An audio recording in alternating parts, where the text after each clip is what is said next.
Well, first of all, to all the young people who are here, I would say Trust Your Struggle as an art collective has a concept called Sexy First, Safety Second, which basically means get your message out there by any means necessary, but also protect yourself.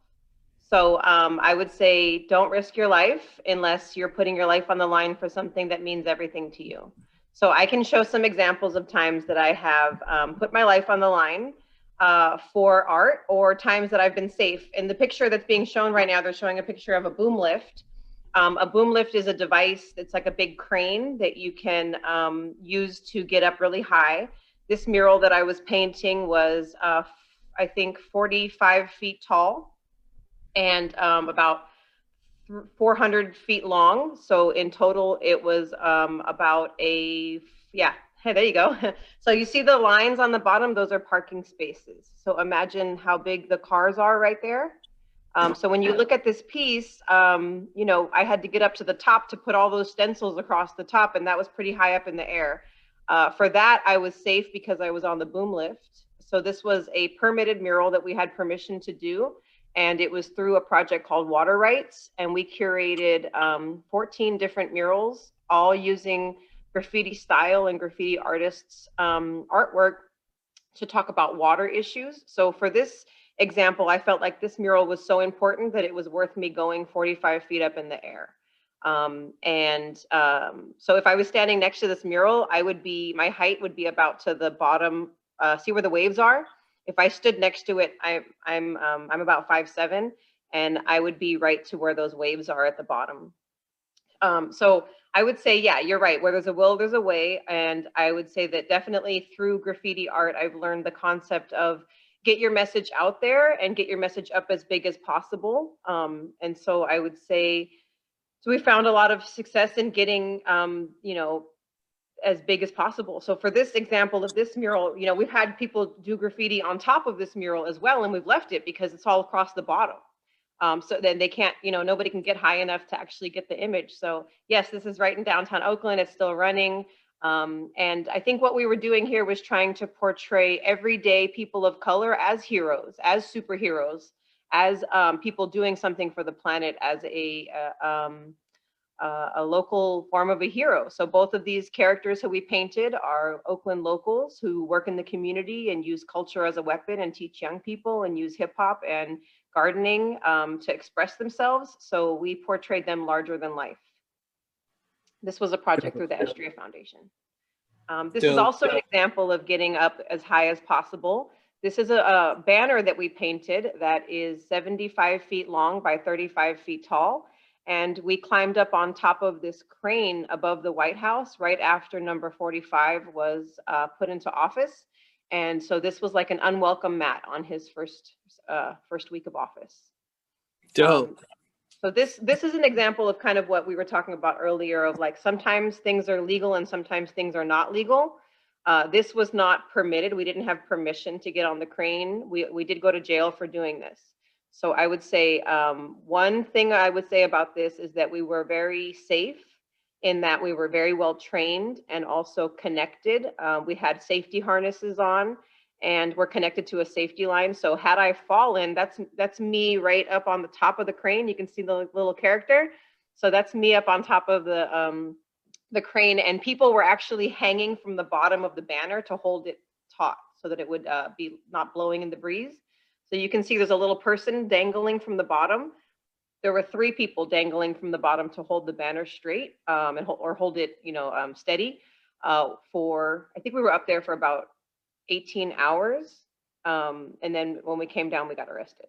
So I guess the repercussion of some actions that you take are that sometimes you go to jail.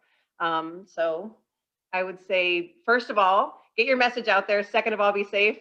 Third of all, try to get away if possible. Thank you so much, Nancy. This is so wonderful to see your work. And I think this is a conversation that is hard sometimes to have, is like, when are we responsible? When is it okay to like break the rules to get our message out there? And I love what you talked about. What did you say? Sexy first, safety second. Sounds like a great motto to live by. Definitely. So I would say on the topic of when are things legal and when are things illegal, I refer to Martin Luther King. He said that it's our responsibility to break laws that are unjust. And lots of other people throughout history have said things similar. So I think that if there are laws that are unjust, it is our responsibility to break them. This is an example that we're looking at of a mural that was not permitted. We didn't have permission to do this. We actually blocked traffic for the entire day and painted on the street on Montgomery, which is like the Wall Street of the West. So all the big banks are on this street. So when we blocked traffic to this street, we didn't block traffic in the hood. We didn't block traffic for workers getting to and from work. We blocked traffic specifically to the banks that are investing in, yes, so you know the street, right? So the companies that are on this street are big banks, such as Bank of America, Wells Fargo, Citibank, and all of those banks are funding the building of pipelines across the country and in Canada. And so as the environment has been impacted by these pipelines, a lot of people have been calling for the Keystone XL pipeline to be stopped. And if you saw the news yesterday, after lots of fighting for about 10 years, the Keystone XL pipeline project was killed.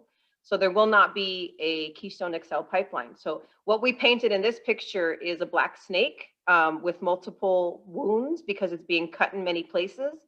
And out of those wounds, there are sustainable things growing, like a wind turbine, sunflowers, solar panels were added into. So I think that the purpose of this project was to paint directly in front of Wells Fargo on their front doorstep. So this is actually the street in front of Wells Fargo, and Wells Fargo has been responsible for a lot of things in San Francisco that I don't agree with, like a lot of people getting evicted and a lot of people having their homes foreclosed. So personally, we have a kind of grudge against them because how badly they've destroyed communities in the Mission and in Bayview Hunters Point, but also because they're funding things across the planet that are really bad for the environment. And so we called on them to stop funding these pipelines and stop giving loans to companies that want to destroy the environment for a little bit of profit in the short term.